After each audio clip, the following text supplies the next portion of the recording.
areas of society that we previously deemed to be impenetrable, like the military, have been ravaged by mental health problems. And individuals who we thought of as the epitome of resilience are ones who are openly suffering from mental health problems. Now, I conducted some user interviews and found this is a problem that many people face daily. In particular, people struggle with actually getting the right kind of mental health care because the process is difficult to do and to succeed with, and overall the process is inefficient. Some of the findings from these interviews and from market research were that people just overall aren't willing to discuss the problems they're facing. The stigma associated with getting mental health treatment is off-putting to many people. In addition, misdiagnosis is highly prevalent in mental health care. For instance, bipolar disorder patients are initially misdiagnosed for an average of 7.5 years before they're correctly treated. And the prevalence of comorbidities in mental health is actually making diagnosing and treating mental health more and more difficult. In addition, the specialty mental health care is actually unaffordable. Cost is a common barrier associated to preventing people with using mental health services. And in addition, if people have insurance that covers mental health services, the rules and guidelines that are associated with that insurance's governing of mental health services is virtually unknown. More than 90% of people don't know how their insurance actually covers mental health. And lastly, and overall, mental health is just inaccessible for those who need it. Travis County, like many other counties and municipalities, offers Medicaid users mental health services. And while these mental health services are probably pretty good, they actually have a wait time of over 21 days, rendering them virtually ineffective. Now, they actually, like, these problems have a real economic toll as well. $1 trillion is lost from ineffective and inefficient mental health care per year worldwide.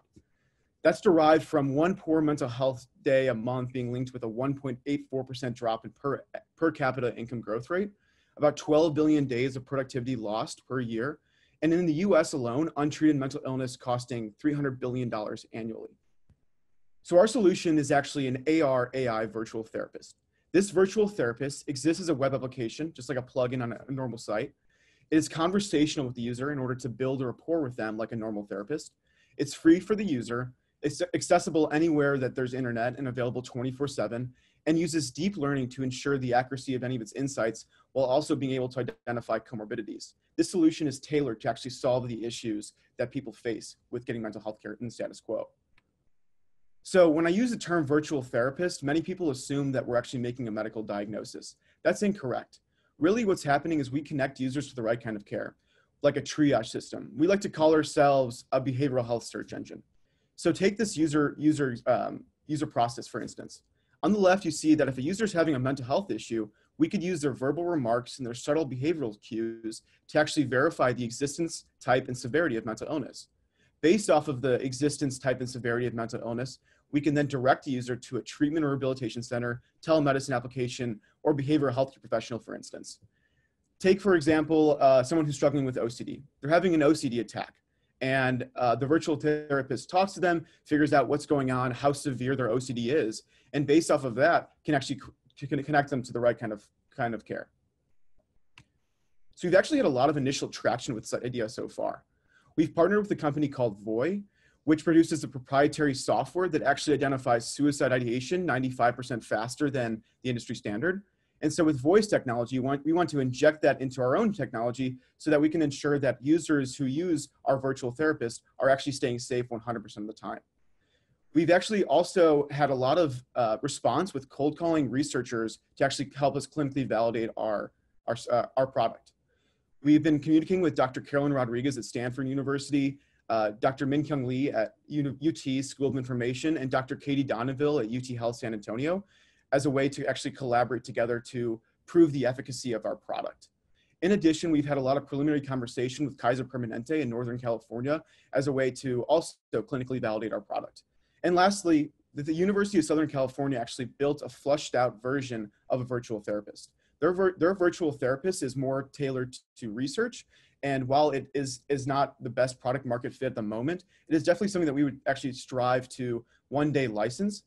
Initially, we want to focus on actually building an MVP before we actually license their virtual therapist due to the overall cost. So after we validate our product, we actually want to sell directly to organizations. Here's a list of the actual organizations we like to sell to. Examples being the VA, governments like Travis County and other counties, insurance companies, and universities in general. All these types of organizations struggle from the overall number of people who actually need mental health care. So for us, the value that we provide to these organizations is that we can help triage and screen their constituents for mental illness and actually direct these constituents to the right kind of care so that these organizations are using their mental health resources most effectively while also being able to track trends of their constituents over time. If they see a huge uptick in depression, for instance, then they could hire more depression counselors. So the overall market for behavioral health and mental health is actually huge, and it's growing. Acumen reported that's a $240 billion global market, and it has a 2.5% compound annual growth rate. Of that, about 143.3 billion is in the US, and what we're really focusing on obtaining is the $16.8 billion telemedicine and psychologist market, with the VA and with Medicaid users being about 10 million plus. So we really think we can capture a lot of that market share by providing a more effective route for people getting treatment. There are some potential competitors in a market this big. We've actually classified our competitors into two types of categories. The first is the technology competitors. Replica.ai and Samsung have built a virtual human type program. Now, these virtual human programs that they've built, while they are very impressive because you can actually converse with the user, they don't have any behavioral health capabilities at the moment. So we don't really see the whole competition with them at the moment because their product is solely an adversarial chatbot. However, on the other hand, Quartet Health and Lyra Health are focusing more on behavioral health care and mental health care and getting constituents the right kind of mental health care. The issue with Quartet and Lyra, though, is that they're focusing on more outdated ways of actually triaging people to the right kind of care, like questionnaires and chatbots, which have been proven to be ineffective overall in getting people the right kind of care because people aren't willing to talk to a chatbot. They'd rather talk to an actual person or an adversarial chatbot like Replica and Samsung. So I'm joined right now by two advisors, Stephen Smith and Thomas Hart. Stephen's the CEO and founder of NoCD, which is a venture-backed OCD treatment application.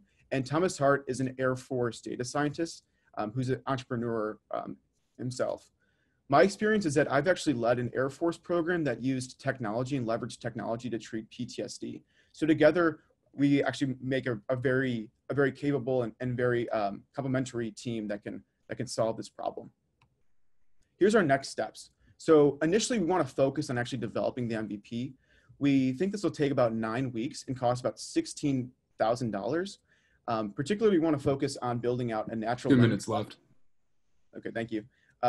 Particularly, we want to focus on building out a natural language processing MVP first. This would take 6 weeks, about $6,500. And then after that, we want to focus on building the computer vision MVP, which would take 9 weeks and about $9,500. These would be run concurrently so that we can use our time most effectively. After that, we actually want to focus on developing the behavioral health side of it. So the triage system, like I talked about earlier, the search engine capability. This takes 3 weeks and about $4,000. And this is crucial to the development because no other competitor and no other person in our space is actually focusing on triaging people to the right kind of care. After that, we want to partner with the aforementioned researchers to actually test the product efficacy. It's crucial for us to test the product efficacy because all of our users and all the preliminary conversations I've had with potential customers have cited that product efficacy is the most important thing for them going forward. This would take about 6 to 8 months, and the cost of this would be $0 because we're going to jointly apply with these researchers for grants to cover the cost of actually conducting these efficacy trials. And while these efficacy trials are running, concurrently, we can actually conduct preliminary consumer testing. When we're conducting these efficacy trials, we want to focus on testing the efficacy of the underlying algorithms that are using deep learning to gauge the insights with mental health. But with consumer testing, we want to focus on the actual user experience. This would take about 2 to 3 months, and we don't have a specific cost in that yet. So with that, I thank you for listening to me, and I open the floor to questions. So hi, everyone. My name is Vaishnavi, and I'm so excited to be presenting as part of the 40 Acre Founders Spring 2020 cohort. So the name of my startup and my vision is BoxEDU. And BoxEDU is a company that aims to provide cost-effective and efficient subscription-based test prep for low-income high schoolers. So it's supposed to be customized and personalized for a specific student, which means it's customized to their specific test date and their specific skill set. But before I go into my company, I kind of want to give you a little bit of a background about myself. So I'm actually born and brought up in Austin. And this picture right here is actually the high school I went to, John B. Connolly High School. And it's one of many Title I schools in the Austin area. And if you don't know what a Title I school is, it's a school with a large concentration of low-income students that come from various backgrounds, but need supplemental funds to assist in their education. So when I was a junior, which is around the time you take the SAT and the ACT, I was fortunate enough that my parents were able to afford to send me to prep courses. But I noticed that none of my peers talked about how they were prepping for the exams. So one day I went around and I was asking my friends, how are you prepping? How are you studying? Most of them would look at me and they'd say, my parents can't afford to pay for a course like this. My parents can't afford to pay for extra prep. And that's something that was so unfair to me because the SAT is a test that it's not optional. You need to take it to get into a four-year school. And why isn't the prep affordable to all students? So they always have this mindset of just kind of winging the test or studying the night before and then taking the test. And that's something I thought that needed to be changed. So with this passion for education, I actually went into university and I actually became a Princeton Review instructor. So I've actually been teaching at the Princeton Review for about 2 years now. And I would go around and I would talk to my students and I'd ask them, how are your friends prepping for the SAT? How are your peers prepping for the SAT? And a lot of them would say, my peers can't afford to buy a test prep course. It's just too expensive. They can't even afford to get individual tutoring or get extra help. So they just feel like they're lost and they just kind of give up and accept their score. And I was honestly so shocked because this is not an answer I heard just once. It's an answer that I heard multiple times. And I was shocked and I was kind of angry because to have a test like the SAT and not have prep affordable to every single student is something that needs to be changed. It was at that point that I realized that accessibility goes hand in hand with affordability and something needs to be done about it. And with that came my idea and my vision for my startup, Box EDU. So I want to go into the problem just a little bit more. Connolly is one of 46,969 Title I schools in the United States. Majority of these students have jobs to keep their lights on at home and food on the table. They don't have that much money to spend on their education. And test prep per student costs approximately $1,000 to $2,000 on the lower end of things. It's simply not affordable for a Title I student. Research has also shown that Title I students have a 12% college matriculation rate. I want to say that number again, 12%. That's extremely under average and something that does need to be addressed. So taking a look at my market, we talked about how there's 46,969 Title I schools in the nation. Out of that, there's about 23 million Title I high schoolers in the US. There's about 2 million Title I high schoolers in Texas, and there's around 12,000 Title I high schoolers in and around Austin. As you can tell, there are many students that are facing a similar problem. So we do have a couple of test prep solutions available today, and you've probably heard of them as well. So we have Khan Academy, the very famous self-learning service that's actually powered by the College Board. So if there's one thing you've noticed about Khan Academy is they have a lot of content. Anytime you go on the website, you're always doing content after content after content. Well, it's actually proven that to get a good score on the SAT, you have to focus on strategy over content. And so Khan Academy has very few varieties in exams and problem sets, fewer customizations, and it's just not efficient or effective at all. There's also self-prep books, which might seem like the easier route, but it's actually just a limited number of problems and it's not customizable to the student. Also, I don't know if you guys have noticed, but if you've ever opened a test prep book, it's a huge chunky book full of unnecessary information and just completely overwhelming for a student. So I actually want to go into my solution to this problem, Box EDU. So the first thing you would do is sign up online for a subscription box-based SAT or ACT prep model. You'll get delivered effective prep for a cheap and standard price every month. You can customize to your test date and take a diagnostic quiz. which will allow us to cater the prep to what you know and your skill set. It's also paper-based, and the reason I did that is because I want to mock the real SAT that's administered in testing rooms and at schools. You can also choose to get it delivered weekly, bi-weekly, or monthly, and I'll actually go into a delivery plan in the next couple slides. And the third step is that the prep is delivered right to your front door. The reason I made it like this is because, again, most Title I students are working on jobs, and most of them don't have the time to go to a class. So by having it easily accessible and delivered to your front door, there's no fear of missing a class, and they get all the prep and content they need. So I want to go into my 6-month delivery model. So this is one of the plans I have in mind. And this charges $15 a month, which is an extremely affordable price. And this is for a student with a projected SAT test date in November 2020. So as you can see, from May to October, they will get prep delivered in week 1 and week 3. And the point of this is so that they have 2 weeks to really absorb and then have really good memory retention with the information before they move on to the next content. And this is actually the pricing breakdown. So the way I've designed my box is there's a box and there's 2 20-page booklets full of content in each box. So for 6 months, the total cost from Box EDU would come out to around $60, with shipping around like $62, $63. And the total cost from the customer, with it being $15 a month, would be about $90. So that's a 33% profit margin while still making prep more affordable. And I also just want to go into the major competition in Texas. You guys have probably heard of these big names, Princeton Review, Kaplan, and if you look at the pricing on their courses, it ranges from $600 a course to around $750 a course. And this is before tax or any extra prep or tutoring or books. As you can tell, these prices are completely unaffordable to Title I students. And it's clear that these prices also favor people with financial stability, which is why we see that common correlation between higher SAT scores and people with higher family incomes.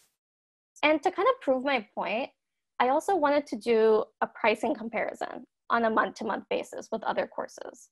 So Box EDU is $15 a month, and it's actually 96% cheaper than any other test prep course. So this again proves my point that prep can be made affordable and cheaper and be accessible to all students. 2 minutes remaining. So I want to just go into my customer interviews, which is I interviewed 20 parents, and these were the statistics I got from them. And 87.5% said the product was different, 75% said they were more likely to buy it, and 75% said that this product would be better than what they were currently using. And last year, around 2 million students took the SAT. And the SAT is a mandatory exam, so I expect that we will always have a customer base and have new customers on a day-to-day basis. So my next step for Box EDU is I'm working on building an MVP.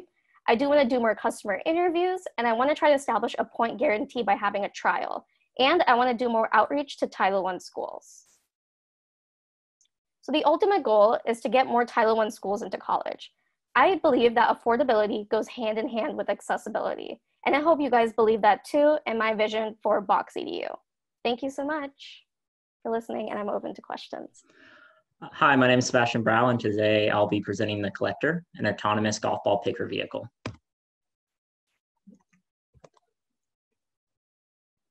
Oh, there we go. Imagine it's Easter Day and there's 12,000 Easter eggs in your front lawn. You have to pick up all these Easter eggs. On average, you can pick up 3,000 Easter eggs in an hour. I know this is starting to sound like a math problem, but it'll take you about 4 hours to pick up all those Easter eggs. This is the same problem that driving ranges across the country face every single day. Daily, there's 12,000 balls to pick up. As of current solutions, an employee drives a vehicle that is connected to a picking apparatus. This picking apparatus on the front of the vehicle, when it rolls over the golf ball, scoops them up and puts them in a basket. As of pain points with this current solution, the 3 main ones are wages, turnover costs, and inconsistency in labor. Wages account for 40% of all golf course expenses, and as employees can spend up to 8 hours on this machine picking, these wages quickly add up. Turnover cost is also extraordinarily high. One study by Michigan State University found that golf course turnover is as high as 65% annually. This is in line with what we found with our interviews, where managers complained about having to constantly hire new people, especially when their part-time worker high school students went back to school during the summer. Finally, inconsistency in labor was a frequent reason why the 40% of the managers who we interviewed over the last 3 months said that they struggled to sort of motivate their employees. And if an employee did become unmotivated, that they weren't invested in their work and they weren't really able to sort of help out with all the things that they really needed and to sort of enjoy being there. This brings me to my solution. And I'm pretty excited to present because it's a fully autonomous vehicle that connects to the pre-existing golf ball picker attachment. It is guided by GPS and follows a pre-planned path set by management. On the right side of the screen is the dimensions of the vehicle. This is my MVP here, and this sort of shows the sort of sketch I have for the internals. And on the left side is my prototype where I proved out the hardware and sort of the software side of the technology. It's retrofitted onto an RC car, and there's a golf ball in there to sort of show the size of the vehicle. The exciting bit about the prototype and why it's such a big accomplishment is due to the fact that this can easily be scaled up onto a bigger vehicle with bigger motors. This software easily scales to the bigger vehicle. And when I'm able to build an MVP, the vehicle is ready to get in the hands of customers. On the right side of my screen here, sort of where my mouse is, on the ground is my prototype. In the bottom left hand is the screen that the customer would see. The green waypoints are waypoints that I've placed on the map, and the yellow path is the guide that the robot's supposed to follow. A red arrow is going to appear on the screen where it shows the intersection between the parking lines. This shows how accurate the vehicle is at reaching all the waypoints.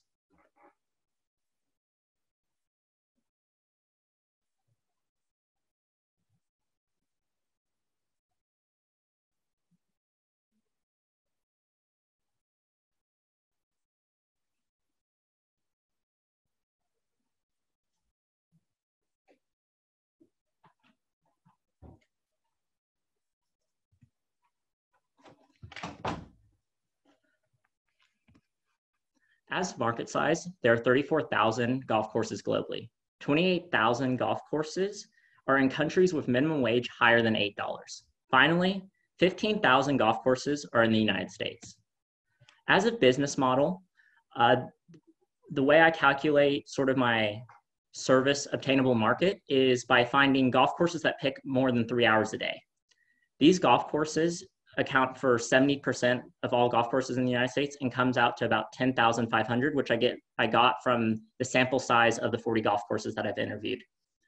This leads to a service obtainable market of $45 million annually.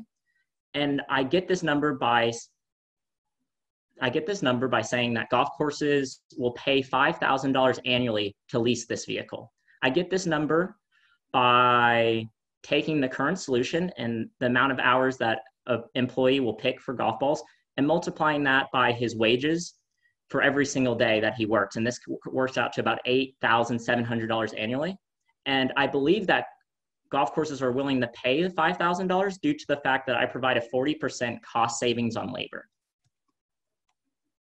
As with competition, the top left hand of the screen shows the current solution, which are the manual vehicles by John Deere and E-Z-Go. The reason why I do not see them entering in this market is due to the fact that they do not actually make vehicles for driving ranges. It just happens that their vehicles fit the market. The vehicles actually need to be retrofitted and welded with the connector to connect to the pre-existing picker attachment. On the bottom right-hand screen is my competitors in terms of robotics and automation in the golf course industry. They have an all-in-one solution, which means that they don't only pick, they wash and dispense the golf balls. The problem with their solution and sort of what I heard from managers and why they don't currently have this solution in the United States is due to the fact it's very costly to implement the infrastructure necessary to sort of house the additional washing and dispensing machines out in the open, and also the pipes that sort of take the balls from the driving range to the washer. The golf courses and the managers I talked to said they don't have the money and do not want to invest in a project that takes 5 to 10 years to sort of see a return on investment. This is why my product is perfect for the market right now, due to the fact that I instantly provide a cost savings to the golf courses.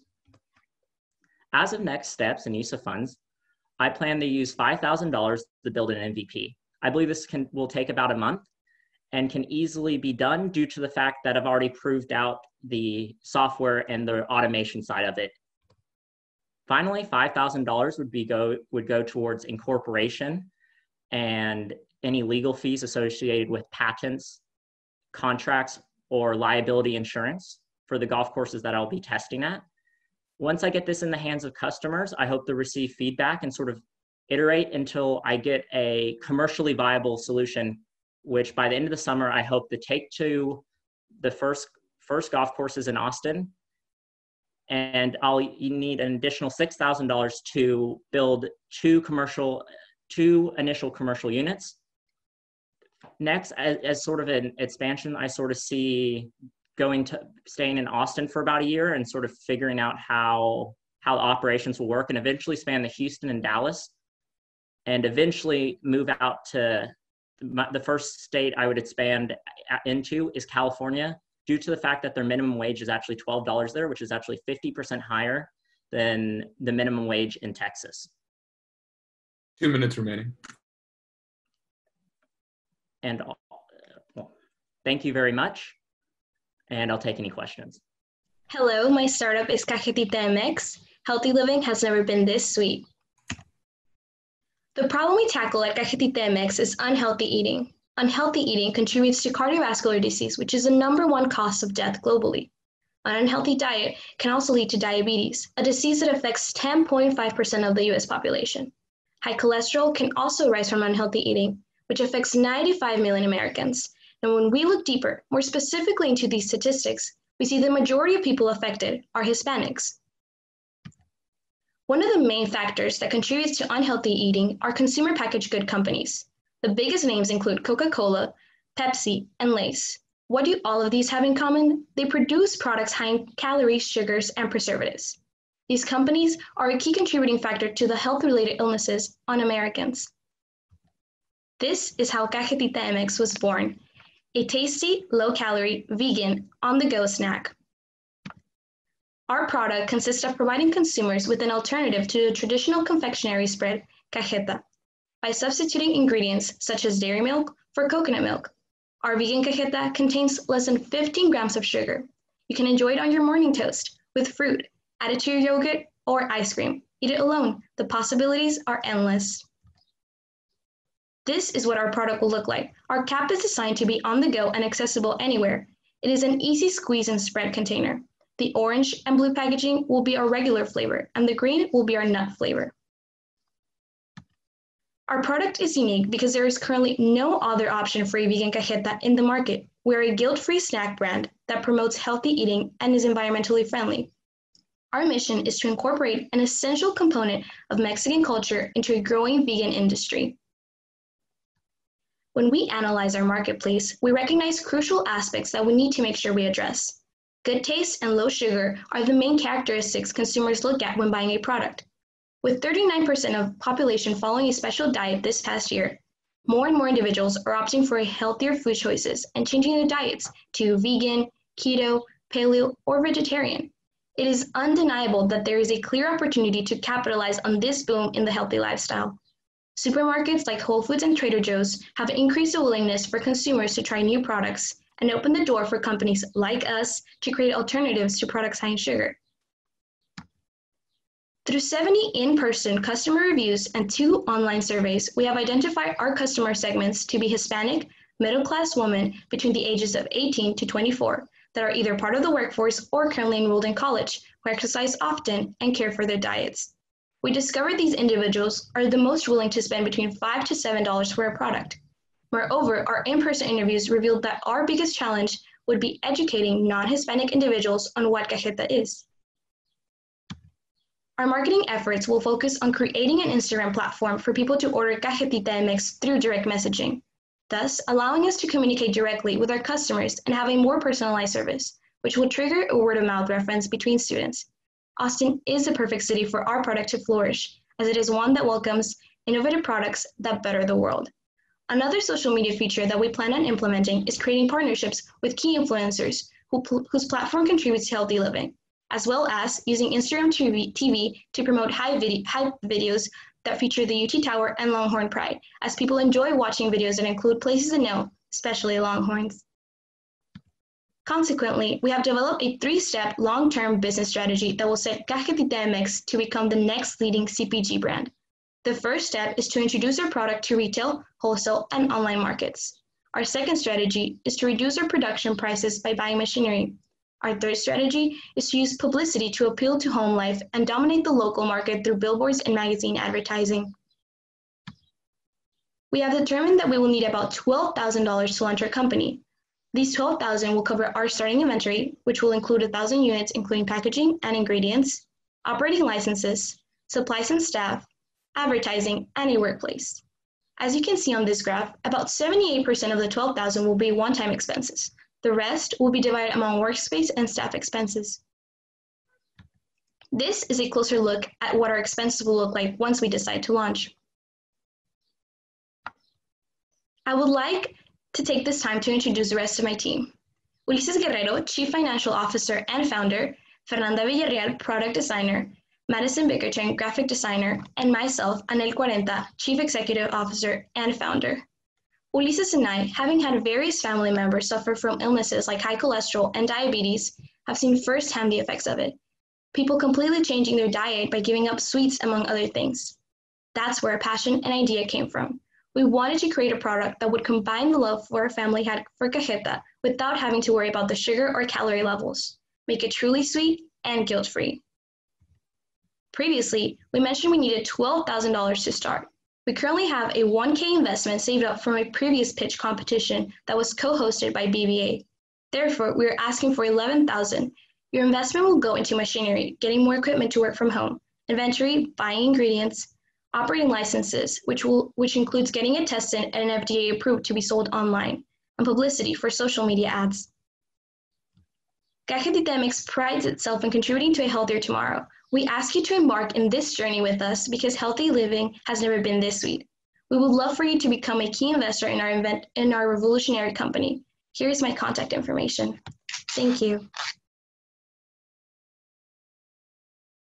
The Hope Kelleher Center started this program because we wanted to give our undergraduate students an opportunity to think about how they can launch a startup from the strongest vantage point possible. We find that in research says that when we're looking at why startups fail, we know that the largest contributing factor is a lack of understanding about product market fit. So throughout this semester, the student founders here have gone through a very immersive and highly involved process of understanding what they're trying to do and whom they're trying to do it for. So really figuring out aspects of the product, the market, the customer segments that they could target, and other such important elements of the value proposition. They've also learned a lot about how to develop the MVPs, researching effective pricing strategies, and the importance of building productive customer relationships.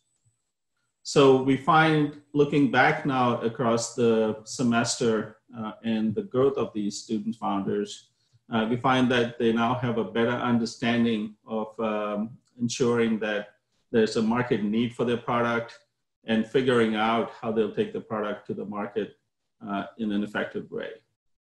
I want to say a little bit about the composition of the group. The founders we had represented colleges across the university, including the McCombs School of Business, the Moody College of Communication, Cockrell School of Engineering, and the College of Liberal Arts, as well as several others. 55% of our founders are non-business majors, and 45% are women. And the average GPA was 3.37. So we're dealing with smart students here. I want to thank our finalists and all the founders from this semester. Thank you for participating in this program.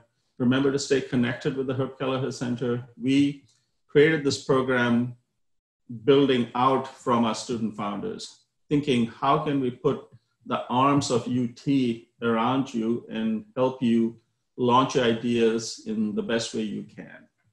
And hopefully you'll take away the learnings from this and apply it to growing these ventures that you're developing or in any other ventures that you create. It's been wonderful to get to know you and to really think about how you are working through these important problems that you're trying to solve. Now, all of you made very good pitches. And so this made it very difficult for our judges. And I was listening to their deliberations and it was tough. So in the end, what we decided was based on the philosophy of this program, which is to give you the strongest leg up for the next step. And as such, when we allocated the resources, we had a combination of an educator's hat, an investor's hat, an entrepreneur's hat, and all of these things guided our thinking about how we're going to allocate the $20,000 prize. So without further ado, I would like to announce the amounts we'll be granting to each of these founders. To Anel from Kajeta MX, we'll be contributing $1,000. We'll also be contributing $1,000 to Tom for Verify. We'll be giving $1,000 to Sebastian for the collector. And finally, we're providing $17,000 to Vaishnavi to build Box EDU further. So big round of applause to all of our founders and then the 4 finalists. And thank you very much for being part of this program.